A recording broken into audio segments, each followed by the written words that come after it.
But to lead people means that you get the benefit of their motivation, of their buy-in, of their creativity, of their willingness to do things.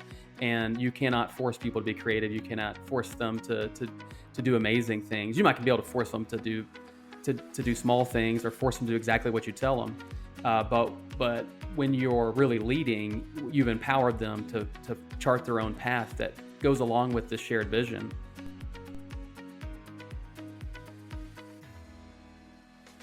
Welcome to the Cultivating Leaders Podcast, where we get inside the minds of leaders to harvest great ideas and lessons that help you grow as a difference maker in food and agriculture. I'm your host and curiosity captain, Nicole Ursig.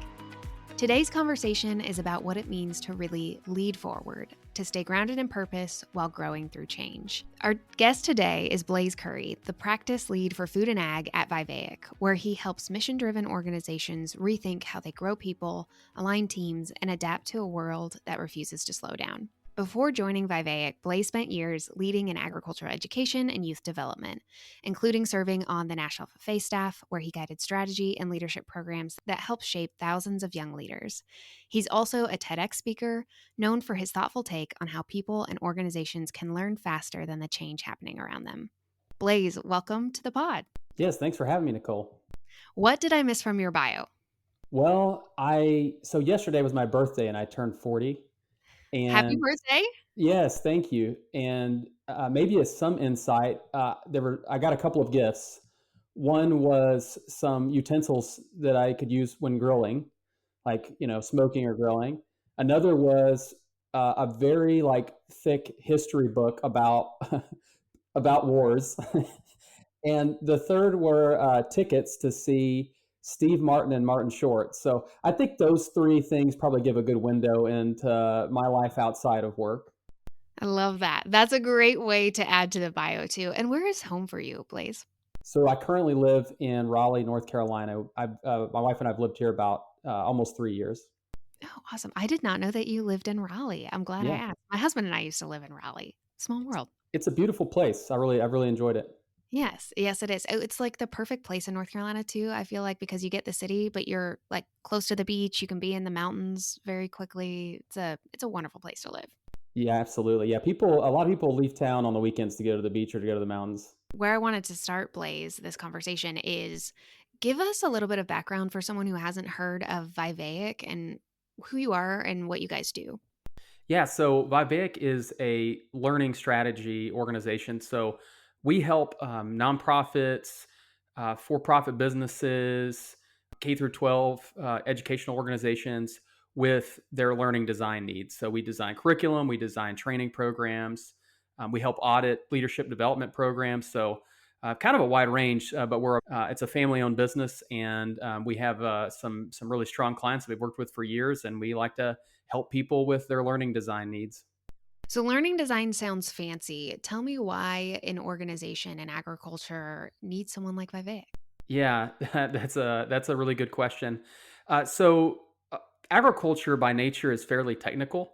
And so whether it could be that there's an association that maybe, for example, represents a lot of members, a lot of producers, and there's a new disease outbreak and they want to educate those producers on the disease outbreak, or in a company that sells agricultural products, maybe there's an innovation and they want to train all their salespeople on how to talk about that specific innovation, not so much from a marketing sales pitch standpoint, but to actually articulate how the product works. And so because agriculture is often technical in nature, there's a lot of learning that's required. And it's always changing. The ag industries, there's new innovations, things are changing frequently. And so where there is technology or highly technical things and a lot of change, there's often a requirement for a lot of learning. Ah, yes. See, that makes it feel so practical and like such an important problem that you are helping solve for the industry. Because I think we all have been in scenarios, those of us who work in agriculture, where how do I simplify this technical information so that someone else can understand it and then go talk about it too. So Yes, especially because sometimes we're designing learning for a producer that's like they're learning about it on the combine or in the coffee shop. And so we have to be really smart about how we are designing the learning materials that we are working for with our clients. Yeah. So, Blaze, give us a little background on your career journey. How did you get to where you are today? Yeah, so I've been very connected to the agriculture industry my entire career. I grew up on a cotton and watermelon farm in West Texas, so agriculture has been a part of my life my entire life. So it's funny. I've woven together maybe two different things that keep popping back in and out of my career. One of those is working with young leaders. So I have just my entire career, I've found that no matter what role I'm in, I find myself frequently working with young leaders, either designing leadership development programs or coaching young leaders.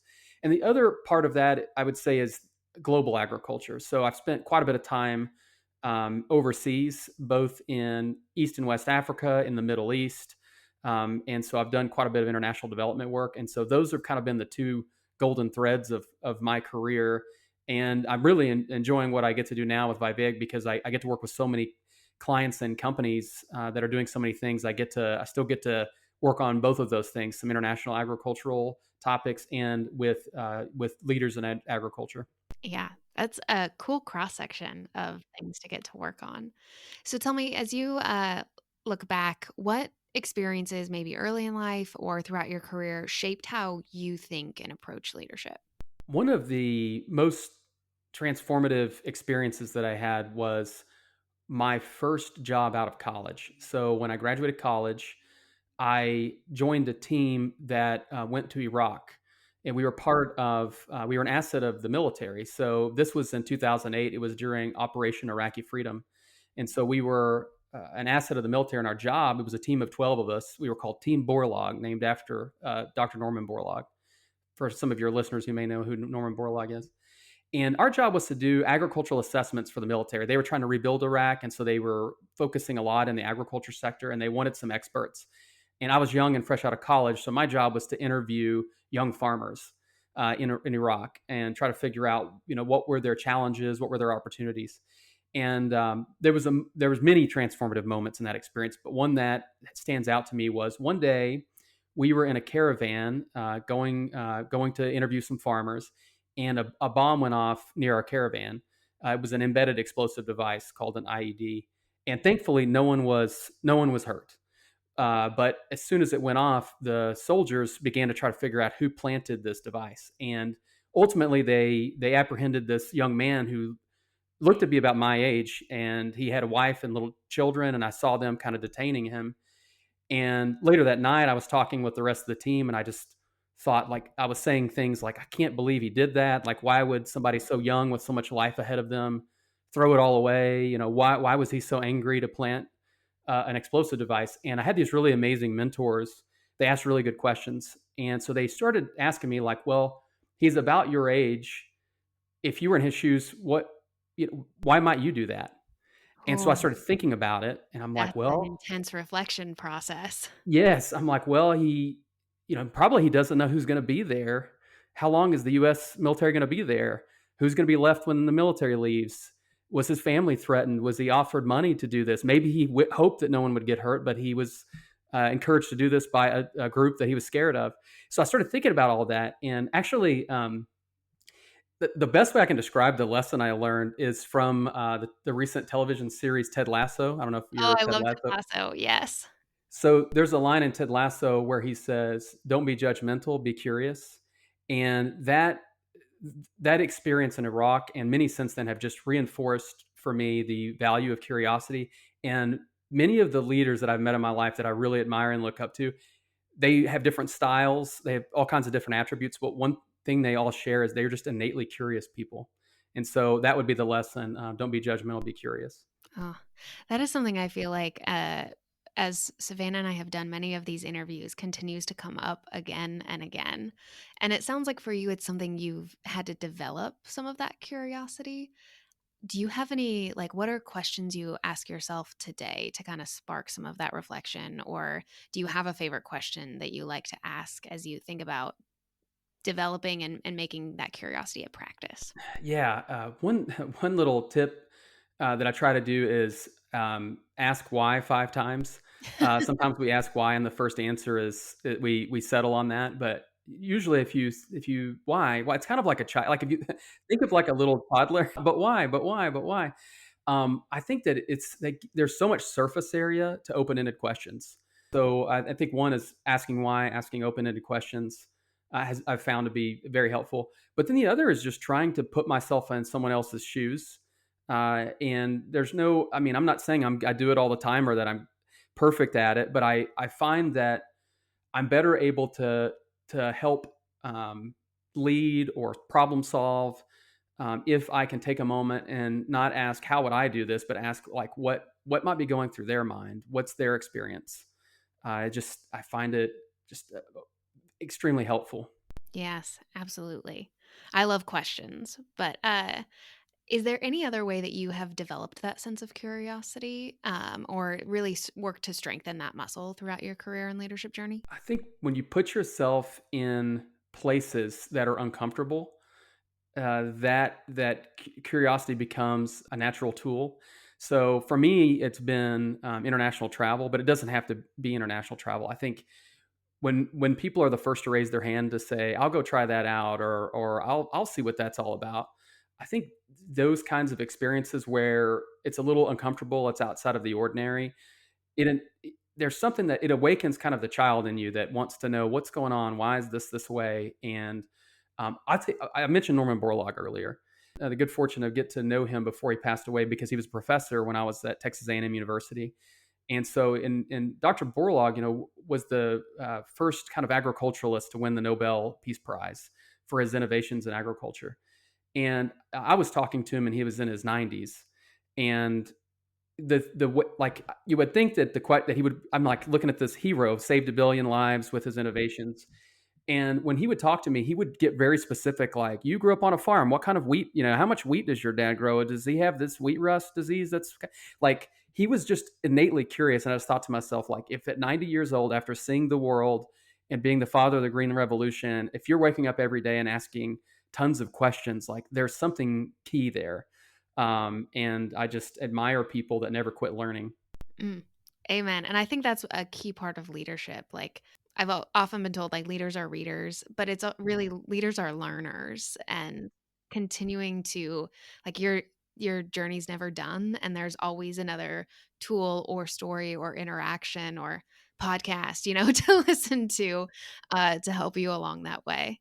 I love that. Leaders are learners. Yes, I very much retweet, as they say. I love it. Love it.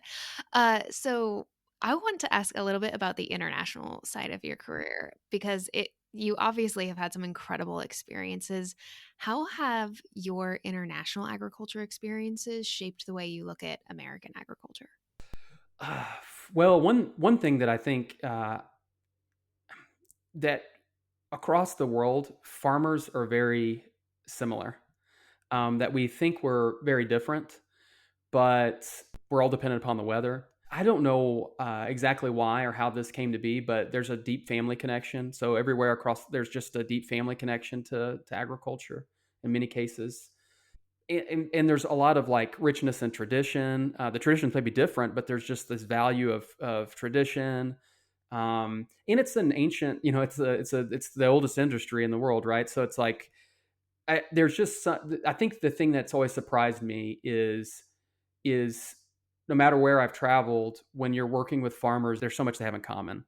Sometimes I think take for granted in the United States is that in many places farmers are kind of looked down upon in many societies. They're the lower tier, they're the downtrodden, and I just think that there's a lot of pride in the U.S. and in most consumers. They may question products, but they love farmers. They love hearing from farmers, and so I think that's one thing that we often take for granted here that I have noticed is different around the world, and I love it when we're doing international projects and we can help farmers gain a greater voice within their society and within their government.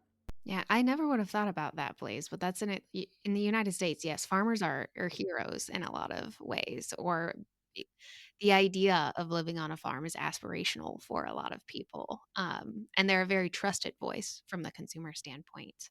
But that's such an interesting reflection of the differences in the U.S. versus other parts of the world. Well, I want to talk about Vivayic talks a lot about leading forward, and I'm curious what lead forward means to you. How would you define that? Well, I think maybe in its simplest form, it's that you're going somewhere. I think that there are many ways to lead forward, but there may be some key indicators to determine, am I leading forward? And I think especially now that we're in a moment, especially in the agriculture industry, where there's a lot of challenges, there's a lot of change that's happening. And so I think organizations that when the leaders or the teams that they lead are when you hear things like, so what are we going to do about it? Or here's what we're going to do next. Or well, plan A didn't work, so we're going to go with plan B. Like that sense of agency to me is an indicator that you're a part of a team or an organization that's leading forward. However, if what you hear from your leaders or from members of the team or members of the organization is a lot of, oh my gosh, I can't believe this is happening. What are we going to, like how this is going to be, this is terrible, or just kind of their hands in the air. I think it's okay to have a little bit of that, but when you're perpetually hearing that cycle and not very much solution, I think that's an indicator that you're not leading forward. Makes a lot of sense of like going somewhere. You've got to work in a lot of different parts of agriculture and different teams and organizations. What what do you think the industry is going to look like in 10 years In 10 years, or in the future? Yeah, but 10 years yeah. puts a good time frame on it. 2035.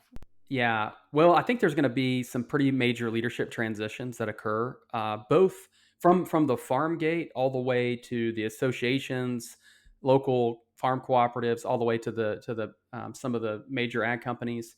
We're going to have a big wave of retirements and people transferring land. So I think there'll be a new wave of leaders at the top. Is one way in which I think it'll look quite a bit different. The I think maybe some other differences. I don't know. Honestly, this is going to not sound exciting. I think that it'll look more the same than we anticipate. It's funny to me, but I think we've been going to have autonomous vehicles that were going to drive themselves for 50 years now, and we are just now getting them. Change often happens slower than we think it will. And often the things that change the most are the things that were hard to predict. So the things that we think are going to change take longer than we think, and then then there's this whole like set of tertiary things that we never anticipated that change really fast. So I think it's really kind of hard to predict what the future is going to look like in 10 years. But my guess is that in many ways it won't look huge amount different than it does now, other than there'll be a new wave of leaders that are stepping up into leadership roles over the next 10 years. Yeah, absolutely. When you were talking about the things that will change us the most are the things we can't predict, I immediately thought COVID and how much that changed so many things across the industry, and no one ever could have predicted that. Uh, and so, as we think about that generational leadership change, what kind of leaders do you think we need next? I think, well, one, I think we need leaders that are going to be willing to adapt, that are adaptive. I also think we're going to need, there's a term I heard recently and I've really kind of fallen in love with it, but I think we're going to need what I would call apex communicators. And the reason I say that is we are entering a time, this is not just the ag industry, this is across the board, where there is a lot of distraction and a lot of noise. So attention spans are decreasing. That's measured, by the way. That's like a measured thing that people have less attention than they did 10 years ago. So people's attention span's shorter. The way in which we get news and information is bifurcated now. We have channels in which we get it. We don't hear from the other side as much, and so we are going to need leaders that are really adept at communicating vision, communicating realities, communicating information. And I think the individuals that find ways to be really effective communicators are going to be successful, because I think it's just going to be one of the most critical traits in a leader moving forward. Oh, yeah, fascinating. Okay, so if we think about someone trying to become an apex communicator, and I love that phrase, and what does that tangibly look like to someone? Like, what are the skills that I need to be thinking about developing and growing? Actually, this one might sound counterintuitive, but the best communicators are really effective listeners because they best communicators have a really good grasp of their audience, their learners, their employees, however you want to frame it. But they have a really in depth and maybe like almost a unique ability to kind of anticipate and understand what those learners are thinking or what they're going through or what their audience is thinking. And so a big part of it is being a really good listener and being pretty empathetic so that you kind of know what it is they're looking for so that you can communicate it.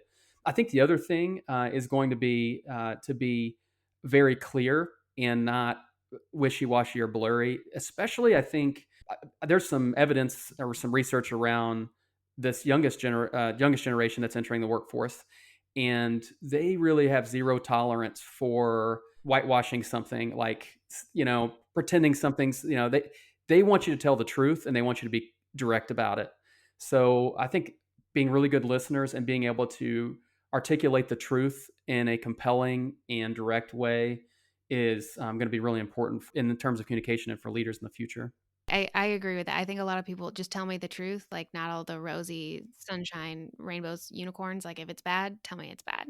And two, I see it a lot in communication from leaders on where we're going and a desire. I think there's been in some organizations, whether you want to call it micromanagement or very when you have a lot of expertise, which we do in agriculture, it may be a shift in some management styles to like let go or sit back or even trying to bring people into that vision building. But I've also noticed like, hey, some people just want to tell you where are we going, and then I can help us get there. Exactly. And actually you said something that maybe trigger back to your, like, what does it tactically look like to be, an apex communicator?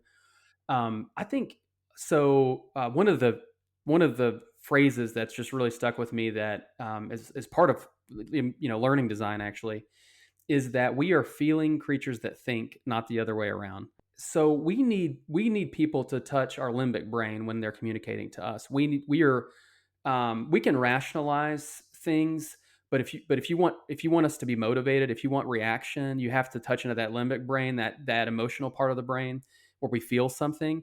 And I think that might even be more important because we live in an information age. I mean, we have so much knowledge at our fingertips, but we want to feel something. And I think the people that another attribute I think to being a really effective communicator as a leader are the leaders that are going to be able, again, because they know their audience really well and they've been really thoughtful about it and they're telling the truth and they've earned trust. They are going to be the ones that are able to reach in and touch an emotion and then connect that emotion back to what needs to happen. So we need to focus, or we need to change our strategy, or we need to buckle up and be ready for a bumpy ride. But there needs to be the touch of the emotion before we rationalize our 5 point strategic plan or whatever. The communicators that can touch that emotion are going to be really effective, and the organizations they lead are going to benefit from their leadership. Yeah. As someone who works in learning design with a lot of organizations, do you have an example of how to do that in like touch on the limbic brain and the emotional side while also communicating the information? Like if I'm someone listening and I'm putting together a presentation or I have to communicate to my team hard news or, I'm trying to get the team rallied around change that no one wants to do. What are some examples of ways I can actually apply that? Yeah. So I mentioned earlier about really understanding your audience, and there's no way around that. Like, so really key is just taking time to really study who is it that I'm talking to? What do they care about? What's on their mind? What are they nervous about? What excites them? It's like almost impossible to spend too much time analyzing who your audience is if you're wanting to like reach them emotionally. But there's this tool. It's kind of a marketing tool, but it's got a long background and history to a guy named Joseph Campbell. But it's called the Hero's Journey. And have you ever heard of that, Nicole, the Hero's Journeys? Yes. Okay, I saw you Yep. nod, so I thought. So here's how I'd apply it to learning design, being a good leader.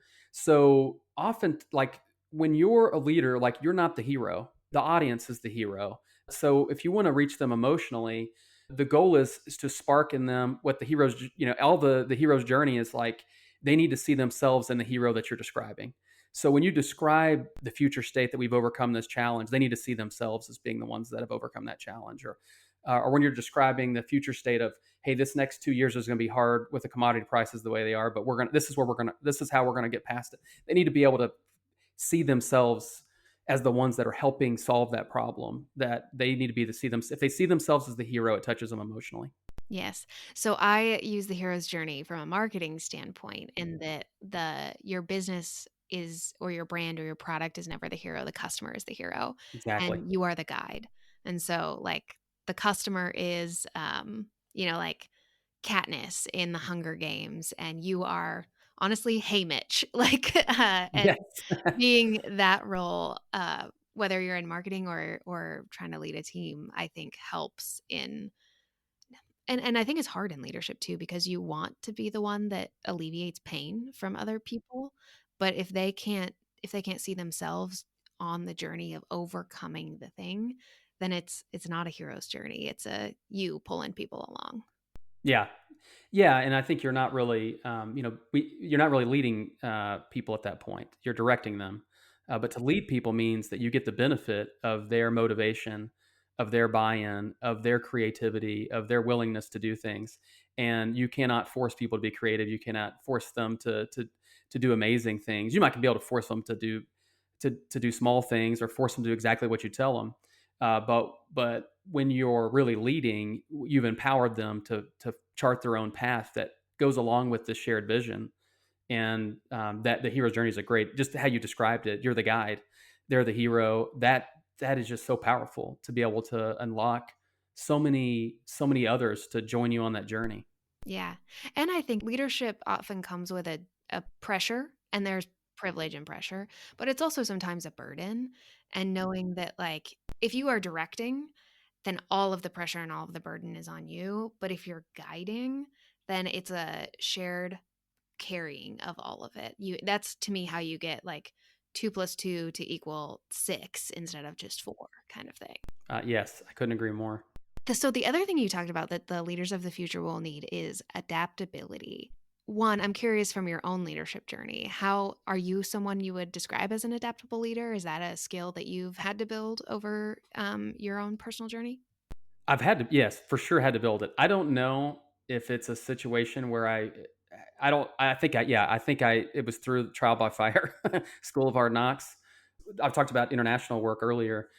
I was helping launch a brand new organization called AgriCorps. AgriCorps is still around today, but it was kind of a Peace Corps style organization. And we got a group of fellows to go overseas. They were going to spend a year overseas in Liberia, and I spent a year recruiting them. We got them ready to go. Training was set, and then 2 weeks before we were to arrive in Liberia, I was already there in Liberia, but 2 weeks before they were to arrive, there was the Ebola epidemic broke out in Liberia, and all of the State Department, all the U.S. officials evacuated, and so I had to evacuate, and I went to Ghana, and we reached out to these fellows who'd prepared for 6 months to go to Liberia, and said, "We can't go to Liberia. I've never been to Ghana, but I know someone there. Would you be willing to pivot this program in 2 weeks to Ghana?" And they all of them said yes. So in 2 weeks, we found housing for them and did all this stuff. I have other examples, but like I look back on that and I'm like, that was a moment that really probably tested my ability to be adaptive more than just about any other I can think of. I've thought of this phrase: we make the road by walking. Like I don't know that you can do things to prepare to be better. You can work on skills to be better at adaptive leadership. I think there's things you can do to prepare for change, but I honestly think you get better at being an adaptive leader by putting yourself in situations where it requires it. It's a muscle. Yes, yes, absolutely it is. You have incredible stories. That one gave me chills too. To that point, what would you recommend for someone who maybe struggles with change or stepping outside of their comfort zone? I totally agree with you. Adaptability is something that you get more comfortable with the more you have jumped off the deep end or been pushed, honestly.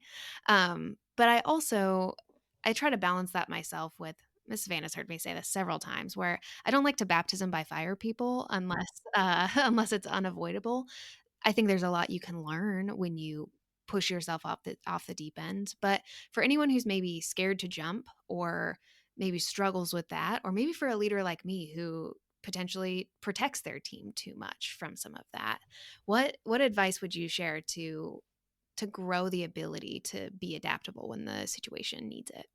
Yeah, well, the example I used was when there was an external force that kind of was thrust upon us. All of us, of course, faced this with COVID. Um, but if I, as I hear your question, I'm thinking about, okay, what does this look like when it's not necessarily this painful external force where you're like, oh my gosh, I can't believe this is happening. What are we going to do?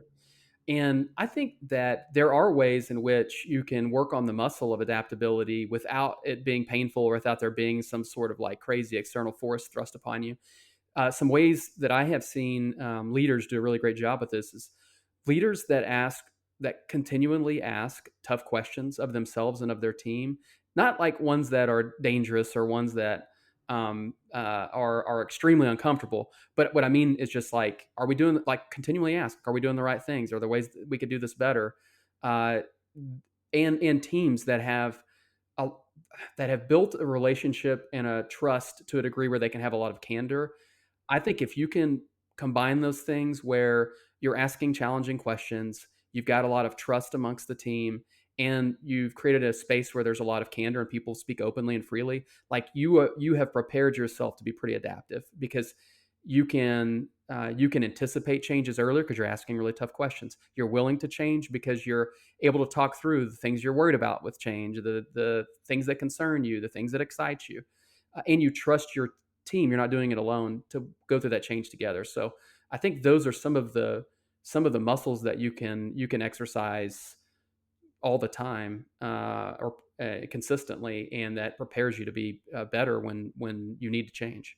What if you are either a new leader or a leader that hasn't had the time to build some of that trust and you're having to lead through change? So, like, say I'm a leader that's walked into an organization, I've been hired to lead a change in the organization, and it's got a timeline that has got to be accomplished by, but I have people who are resistant, not adaptive.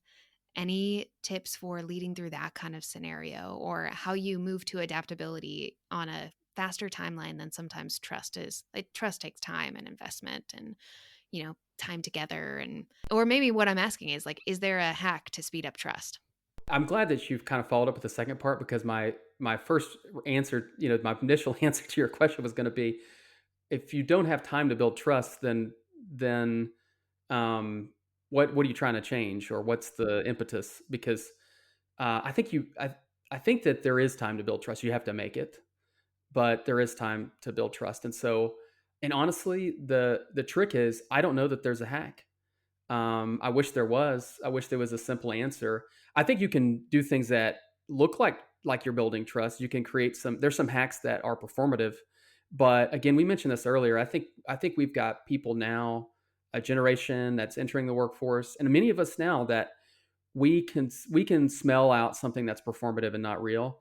And so I think you probably put yourself as a leader at more danger by trying to rapidly rush through trust or rapidly build trust when it's not really real. You might be putting yourself and your team in more danger than being honest about, we're going to have to go through this hard thing, and I know I'm new and I haven't really given you a reason to trust me yet. So I'm going to earn that every day, and I'm going to do it in these ways. I think that kind of transparency. I think if you're a brand new leader and you're thrust into a situation, you've been hired, and you're like, we hired you to bring about this change. I think clearly communicating it, being honest and forthright with the people that you're making the change for is really important. And then if I could give one maybe tip, it's not a hack, but it was something insightful for me. I heard someone say once that people are not afraid of change; they're afraid of loss. And every change, like almost every time there is change, there's inevitably loss. And so, as a leader, making space to allow people that are going to suffer that loss to name it, to speak candidly about what that loss means to them, and to recognize it, mourn it even, and then you can move on. If you don't, 6 months later, they're still grieving the loss because you never gave them the chance to name it. And then they get labeled as people that were not, they weren't willing to move on. And I think I could say their critique of the leader might be, yeah, but our leader pretended that there was nothing lost here when there was. Yeah. And then sometimes you lose those people in the evolution of it too. Hmm. Yeah. It's amazing what you can do if people feel heard. Like they just want to know that, hey, I want to name that this change impacts me this way. And I want a moment. I just want to know that you know that, or I want a moment to be recognized for that. I think that goes a long way in building trust. Yeah, absolutely. Like one being heard and then also valued and appreciated of like what Yeah. you bring to the table. And it creates a moment of honesty. We're not going to pretend that there's not loss here. A lot of times organizations, they kind of really only talk about all the positives about the change, and they just were like, we're not going to focus on any we're not even acknowledge the negatives. And I just don't know that. I mean, maybe if it's small changes, or but if it's a big change and you don't want to acknowledge any of the loss that's occurred, I think it might be hard for people to say they really trust you because they don't feel like you really understood them. Yeah. I think that's true. Even if the loss is good, like you can see that like that needed to happen. We needed to leave that behind or, you know, we lost a leader who moved on into something great. But if you don't acknowledge it, uh yeah, it can make the workplace feel less human too. And it's full of what did you say? Feeling what are we? Feeling beings who think? Yeah. Yeah, yeah, yeah. We're feeling Yes. creatures who think. Yeah. Yeah. Well, so to kind of some of the things that you have laid out, Blaze, some of this leadership stuff sounds very simple. Um, and just yes, do these things. Here's what it practically sounds like, whether it's being a good communicator or, asking good questions. As someone who has worked in leadership development for a lot of your career, why do we still get it wrong so many times if it seems so simple? Well, because it's not really simple. We want to simplify because we want to codify the process, but leadership is it's a people process. It's not a technological process. In science or in experiments, we are trying to constantly find like replicable things. Like how do we do this, and we do it in such a way that we can replicate it. And it's like impossible to even replicate things, even as a leader. So the same leader can do something with one team and then try to give the second team and cannot replicate it because people are different. One is I think it's not simple. I think that we want to simplify it because we want to codify it. And it's helpful sometimes to break things down so that people can learn them or try them, or people like frameworks and models because they're helpful tools. But yeah, in real life, you're dealing with real people, and people act in unexpected ways. Um, so yeah, I think maybe the best way I could put it is I think if anytime someone's looking for a shortcut or a hack for leadership, um, they can maybe mimic what leadership looks like, but it's not real leadership. Real leadership it's not easy, it's tough, it takes work, and at least in my experience, I've never found any shortcuts that are really valuable. Yeah. I'm glad that you put it that way because I think it also makes when you struggle with leadership, whether it's in your own growth or journey or in leading a team or an organization, when you put it that way, like the struggle is part of leadership and it makes the struggle piece feel normal. Like Yeah. that's part of it and it's meant to be part of it. Yeah. Yes. And it's interesting. Like, I one of the things that I think I've used to kind of believe about leadership was that there was like I needed to learn the process. I needed to go through it, learn the steps, and then I would become this leader. And then once you became one, then you were a leader, and it was done. And I now know that is not true. That it's really a journey more than it is a destination. And one of the signals, or one of the I think telling things about that, is the best leaders continue to learn to be better leaders. And I so I just don't think you arrive. I think it's a journey. Mhm.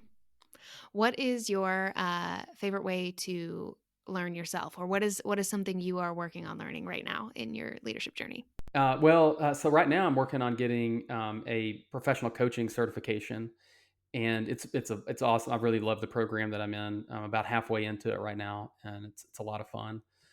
So I like picking up on challenging things, but one of the kind of universal tools for me, at least, is making time for reflection. We d- I and there have been times in my life where I have not done that, and I really regret it because a learning moment doesn't become full circle until we time to reflect on it. And so I've found myself in places where I'm doing a bunch of stuff and I'm just assuming, like, because I'm doing all this, I'm learning something. But if I haven't taken time to actually reflect on it, that can be journaling, it can be talking to someone. But if I haven't taken time to process it, then it's like I'm doing a bunch of actions, but I'm not really learning from them. And so that has been not something I do well all the time, but I constantly try to remind myself that, like, you just went through a cool experience or a challenging experience or whatever it may be. Carve out some time to reflect on it, talk to somebody about it, journal about it, whatever. But take some time to reflect on it. Otherwise, the learning's not complete. Yeah. Oh, I love that you put it that way, that like without reflection, the learning isn't complete. Because this I'm going to say practice of reflection is also something that's come up across many of the conversations we've had with leaders on this podcast and the different ways that they reflect and the power of reflection. And I will just share vulnerably that as someone who likes to move fast, sometimes I am good at skipping that part or feeling like it's taking up too much time. I like to reflect, but sometimes I can feel like, man, I just spent a lot of time sitting there and thinking about this. But honestly, what you just did for me was reframe it as productive time, like truly sitting back, reflecting, whether it's journaling or talking with someone about an experience or even just going on a walk and thinking through things. Like that's part of the learning process. And if you haven't done that, you haven't learned, which just, helped my brain and like check the box. It's not done until you've done this part. Yeah, yeah, I get what you're saying. That sometimes it feels like, well, that's not productive. Doing is productive, but yeah, it's kind of like any experiment. There's a moment for analysis. If you don't do it, why'd you do it? Why you can't just experiment with no analysis? You would never learn anything. And I think the same is true with experiences. And I think too, it's something that's hard to make time for as a leader of a team to either coach into the team members that you're leading or even to, um, like you get done with a big event or your team just gets done with a big quarter or whatever it may be to actually sit back and either do a postmortem or reflect on what went well and what didn't go well. Sometimes it's so easy to just move on to the next thing because we have another thing coming. Yeah. So I mentioned, at the very beginning that I did some consulting work with the Army, with the U.S. Army. They have a process. Had never seen it until I experienced it, and I've loved it and brought it up in teams that I've been in since then. But they have this process where they call an after action review. So every time they do something really big, they have an after action review. And at least the way it was done for us was we would do a session on sustain and improve every day. I mean, at the end of every day. It was very simple. Sustain. What did we do today that we want to make sure we replicate tomorrow, and then improve. What are the changes we want to make? And I have found that it's so simple, but like what a powerful tool for a team to use. Maybe not every day, but you finish an event, you do being able to just have that quick moment of what did we learn here? What are we doing really well? We need to keep doing, and then what do we need to change? So it's just simple but powerful tool. Yeah, I like that. It's awesome. Okay, Blades, let's move into the rapid fire segment. I'm going to ask you some quick hit questions and as best as you can, short answers only. Okay, I'll try my very best. I'm a bit long winded. I also am bad at this because I tend to ask follow up questions. Okay, so what is your favorite question to disrupt status quo thinking? Think of the most creative person that you know. What would they do differently than you are right now? Or an alternative version of that is think of an organization or competitor that's really creative. How would they do this differently? Ooh, I like that. Totally changes your mindset. What is one thing you wish leaders in agriculture would stop overthinking? Leaders in general, I would say stop thinking that others are thinking about you. I think we get really worked up over, oh my gosh, what are they? Are they mad at me? Did they say? Most of the time, people are not thinking about you. It's our little fickle trick our ego plays. That's good advice. Good reminder. What is a belief about leadership that you think it's time to retire? We talked about this briefly earlier, but that there are shortcuts or hacks, that there's the 3 steps to do this or do these things and you can have a perfect team meeting. Those are good, helpful tips and tools, but there is just no shortcut to good leadership. What is a book that changed the way you lead? Or it could be another leadership tool, but I'm a reader, so I like to ask people about books. There's this book by Simon Sinek called The Infinite Game. Have you heard of it? Yes. I It's on my TBR. I have not read it, but Yeah. yes. I found that one really really powerful, and the shift of how we view things as finite games, where there's winners and losers and set rules, but that most of leadership, most of leadership is not a finite game. There's multiple winners, and the rules are flexible. And the goal is not to win; the goal is to play to keep playing. And it's a complete mindset shift. That's awesome. Okay, I'm going to move that one up on my TBR. It sounds great. What is a leadership hill you're willing to die on? The cornerstones of trust and integrity still matter to be a good leader. You can call yourself a leader and you can coerce people to do things, or you may even have followers. But leaders that do not have integrity, they bring about bad results in the long run. So I just think integrity and honesty matter. Oh, yeah. Amen. That's a hill worthy of dying on, for Yes. sure. Yes. Okay, and what is something you believed about leadership 10 years ago that you now think is wrong? I mentioned this earlier that I used to believe it was. I used to believe leadership was like a destination. Like you became a leader, and then once you were a leader, that was set. And now I just don't think it's that way. I think it's a continual process, a continual learning process where, again, because we mentioned this earlier, there's no simple solution to leadership. So it's a journey, not a destination. Okay, and at AFA, we love hot takes. We love bold opinions, unconventional thoughts. So I am curious, Blaze, and this is no longer rapid fire. You can expand on this as much as you want. What is an unconventional or bold take you either have about leadership or the future of agriculture? I have an unconventional take about leadership. LinkedIn leadership is not leadership, and I'll explain.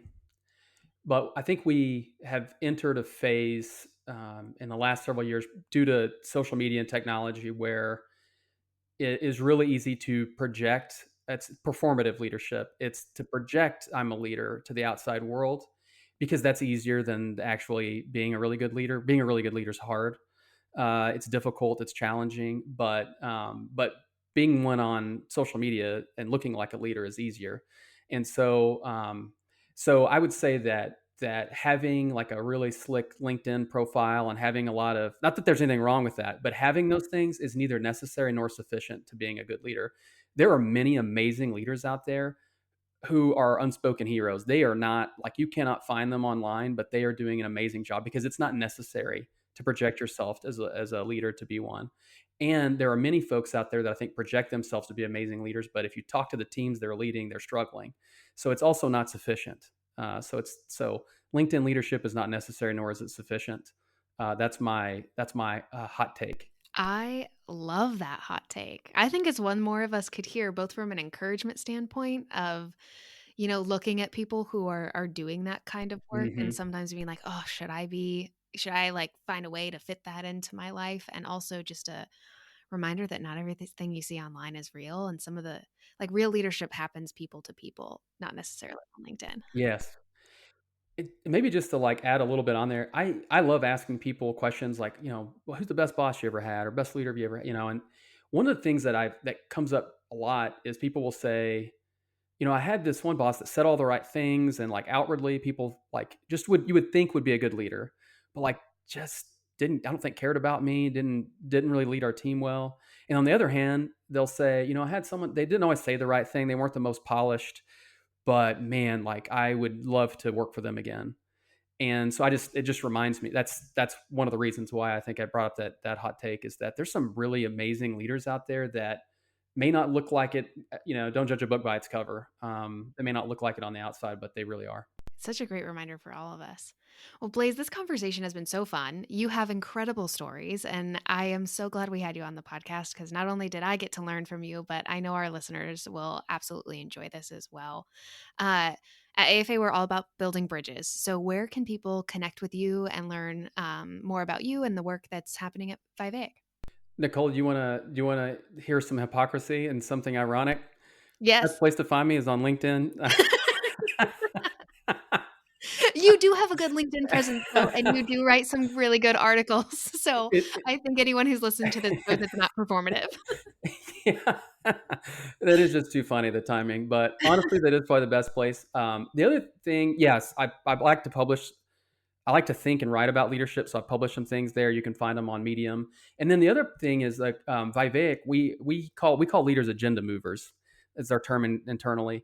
And so if you go to the website vivayic.com, we have some materials and some resources for agenda movers that I would encourage folks to check out. Awesome. Well, I will be going to check those out as well and encourage anyone to go find Blaze on LinkedIn or check out Vivac. Blaze, this has been so wonderful. Thank you so much for being a guest on the Cultivating Leaders podcast. Thanks for listening to the Cultivating Leaders podcast brought to you by Agriculture Future of America. If you've been here before, you know we value feedback as a gift. Please leave us a review and let us know how we're doing.